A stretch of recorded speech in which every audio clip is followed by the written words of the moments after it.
Hi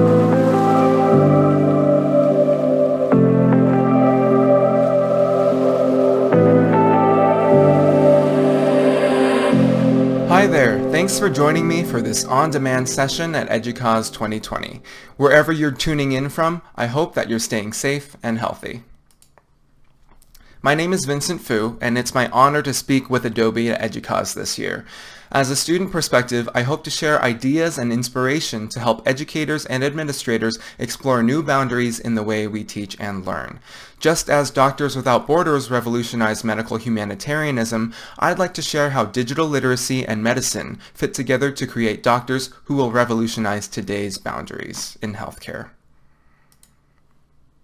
To introduce myself, I'm a third-year medical student at the University of Colorado, and I also run a freelance digital media design business called Arctic Fox.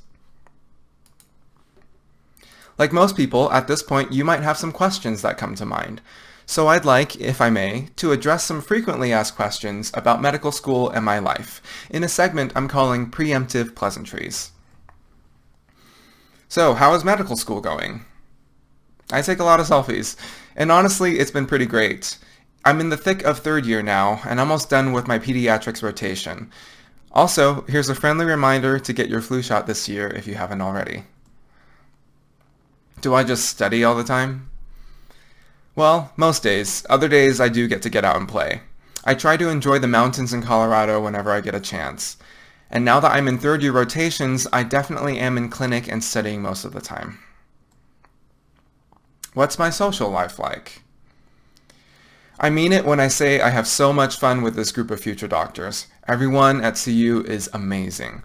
Everyone I've met is a brilliant individual who will become a fantastic physician. We all like to maintain a generously healthy work-life balance, in addition to doing well academically. What kind of doctor do I want to be? This is everyone's favorite question. Well, I'm still figuring that out now. My favorites so far are psychiatry, emergency medicine, or surgery, but I find myself inspired by so many people and experiences. Being as indecisive as I am, I know it'll be a very difficult decision when the time comes. And finally, why am I here today at EDUCAUSE? Sticking with the theme of exploring new boundaries in teaching and learning, I hope I can inspire you by sharing ideas for exploring new boundaries in teaching and learning, but also to hopefully inspire you to bring those boundaries to your institution as well. And so I'd like to share my Adobe story. This is how I ended up where I am today and what digital literacy means to me and my professional life. To start, the undergraduate years. I grew up in Salt Lake City, Utah, and stayed there for college at the University of Utah. Part of the campus is actually visible here, and it is as great a view as it looks. That's my campus there. Early in primary school, I discovered Photoshop 7 and began to learn the basics of photo editing and creativity, what would later become known as digital literacy. In high school, I took a course which introduced me to Illustrator, Premiere Pro, and the rest of Creative Cloud, then called Creative Suite. As I continued to develop my skills and expand to other Adobe solutions, I became hooked. And as a medical student, I do have to insert this little disclaimer as well. By the time I started college, I had learned to use a variety of Adobe solutions, and I applied my skills to every extracurricular activity that I was involved with. I used my prior knowledge in Adobe to not only bring value to each organization, but also seize the opportunity to further develop my skills. Using Adobe solutions to develop my digital familiarity, I was able to further develop my skills in a variety of ways. There's a promotion for Crimson Nights, a student event at the Student Union. This is our restroom marketing calendar entitled The Toilet Paper. And Adobe also sponsored a social media week with workshops, giveaways, and camels. Yes, that's a little camel stress reliever, and we actually brought real camels to our campus for students to take pictures with for Hump Day. My experience also gave me the opportunity to serve as an Adobe campus representative at the University of Utah and present workshops through our entrepreneurship programs. Every project I finished strengthened my extracurricular skills and opened new doors. Thanks to my professional relationship with Adobe, I was featured in an Adobe Education Spotlight in 2015 and again in 2017 when I graduated and entered the workforce. So this portfolio so far would be great for a student in design or in marketing, but I didn't study either of those in undergrad.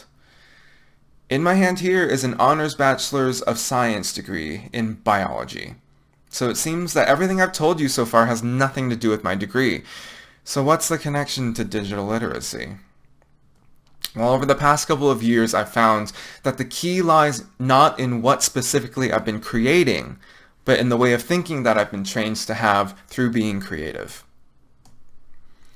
Applying visual thinking to a science background enabled the preparation of an attractive scientific research poster for the research presentation requirements of my honors biology degree. This is a research poster designed completely in Illustrator, including the charts and diagrams. And this is me presenting that poster at the Undergraduate Research Symposium in April of 2017. Clarity of communication for complex scientific concepts was what made this a success. And this demonstrates the importance of digital literacy in non-traditional undergraduate fields. And the next chapter of my story is the real world. In January of my senior year, with only 4 months to go, I entered a bit of a panic mode. What would I do after graduation before professional school? I interviewed for a few jobs, but many of them were ill-suited to my interests.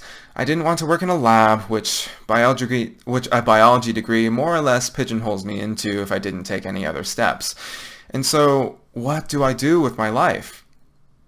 Fortunately, in February, I was referred to a medical tech startup called Prolung, where I was hired as the front-end application designer. Prolung was a pre-FDA medical device company developing non-invasive predictive analytics for lung cancer. After developing the UI and user experience of our clinical database, I quickly became the driving force of our small company's marketing. This is a marketing piece I developed during my time there, and all the branding that you saw previously was also developed by me as well. After about 6 months with the company, I was promoted to digital marketing manager, where my skill set really had a chance to shine. I contributed in a great deal to the corporate deck that our CEO used to present, and also I even had the chance to help design a new GUI concept for our onboard scanning software. My positions here had nothing to do with my degree, but thanks to honing my digital literacy throughout college, I developed skills that helped me get this job. And it was just icing on the cake that it was a healthcare-related company. And so all this was great, but I wanted to do more. In October of that year, I dreamt of being my own boss and running a freelance side business. And so my own digital design small business, Arctic Fox Design, was born. And of course, I had to register it with the state to make sure that it's legit. And so I now had numerous choices when it came to career paths. Digital literacy opens doors for me in ways that I never could have imagined. I became a digital literacy thought leader with the Adobe education team and was thoroughly enjoying sharing my story and learning from others in education. But then the next chapter came along. And so I started a career in healthcare in 2018 and was never seen or heard from again. The end. But of course, I wouldn't be here today if that were true. I knew that I had a spirit that was still hooked on Adobe, and so it should be no surprise that I'm still using Adobe in my everyday life. In the med school classroom, I still kept up my creativity. I used Adobe Spark Pages to make my presentations for small group learning. One of the weeks I was feeling extra creative, and so I made an infographic for my learning objective of antidepressants. Working with our deans, I had the opportunity to create the new student guidebook given to every first year in their orientation week. What was a 60-page Word document before was transformed into a 2-part brochure designed to welcome and delight. I wanted to capture the beauty of Colorado, the spirit of living here, and the energy of our school in this handbook. And I also created a 12-minute short film featuring my classmates and myself to set the tone for the new class. Recently, I created two pieces for real-world medical applications. On the left is a diagram I created for a research paper on pneumonia therapy, and on the right is a hospital system branded pamphlet on pain control and management resources in rural Colorado. Both exemplify how a physician could actually use digital literacy and creativity in their careers right now. With my interest and my skill set, I also designed and currently teach a novel curriculum for digital literacy in medicine. It's aimed at making the doctors of tomorrow ready to take on the challenges of telehealth, social media engagement, and public advocacy, something that has unexpectedly become incredibly relevant in 2020. So I'd like to share some pre-publication data from our needs assessment survey last year. I think you'll find it so interesting to see that our shared notions about bringing digital literacy innovation to higher education is echoed and supported by evidence, even in a niche community like a medical school. So we surveyed 131 medical students represented from all classes and perfectly correlated with the amount of time available for random surveys during each year. Our first question was about exploring attitudes. We wanted to say, do you agree to students to see how they felt about certain attitudes? The first question was, I'd like to be able to create digital education content such as infographics, videos, posters, and animations. Half of our respondents would like to be able to use digital literacy skills to create educational content. And so now let's see how many actually know how to.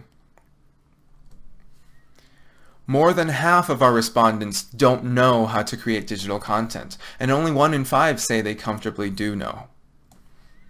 And so let's take the data one step further. If a student would like to create digital content, how many know how? So of those 65 that answered they would like to create digital content, over half do not know how to create that content. This red bar here is the gap in medical education right now. Our medical curriculum sets us up for clinical and communication skills, but there is a demand for digital literacy in medicine that is not being fulfilled. And so that's why this course was created. We've taught it for 2 semesters with promising results. And with the COVID-19 pandemic this year, digital literacy skills are more important than ever, which I'm sure, working in education, you've discovered, whether by choice or whether you're enthusiastic about it. And so these 3 infographics were made by students in Digital MD, and we also have in the works a video promotion for a prescription recycling program and a podcast as well. All of this as a result of this course. To go into detail, on the left is a COVID-19 myth versus fact infographic that one of our students created in February when the pandemic was still sort of coming around into the news and becoming a big global news item. Our student went over the myths about coronavirus and COVID-19 and shared medical facts backed up by data that really contributed to the early social media conversations about COVID-19. She posted this on her Twitter and contributed directly to the conversation on social media about COVID-19. In the middle is an infographic about well-being and mental health during medical school. This was created to be placed in our new student handbook going out for next year's class. And it goes over tips and data about how students can keep their mental health in check while in medical school and not letting things get too overwhelming. On the right is part of many tools and techniques for study tips in medical school, and this was also created by students for students to be placed in the medical handbook for first-year students so that they would have a better sense of how to best prepare for med school and study and develop good study habits. And so all of this represents the creative value that digital literacy brings to the medical field, whether for medical students or for active practicing providers. And so to end my story, I'm always trying to find my balance. I realized that I don't have to just be a doctor or just have to be a design professional. My whole professional career so far is based upon digital literacy in a non-traditional field. So I embraced my life of defining new boundaries that has made me who I am today. With all that said, I believe digital literacy is critical for every student today, whether in a traditionally creative field or not. As tomorrow's doctors shed their boundaries, you too could be an educator without boundaries. And as a final thought, this is one of my favorite quotes, and I think it embodies the spirit of innovation. We don't change as we grow older, we simply become more clearly ourselves.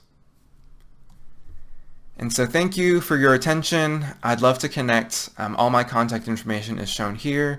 You can follow me on social media or send me an email, or feel free to visit my website as well. I've got a lot of content on there about my partnership with Adobe and what I've been doing in my life.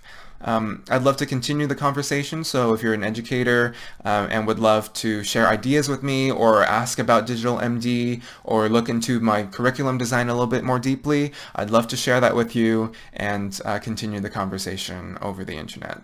So please feel free to reach out, and again, thank you so much for your attention. Have a wonderful day, and again, stay healthy and stay safe. Bye-bye.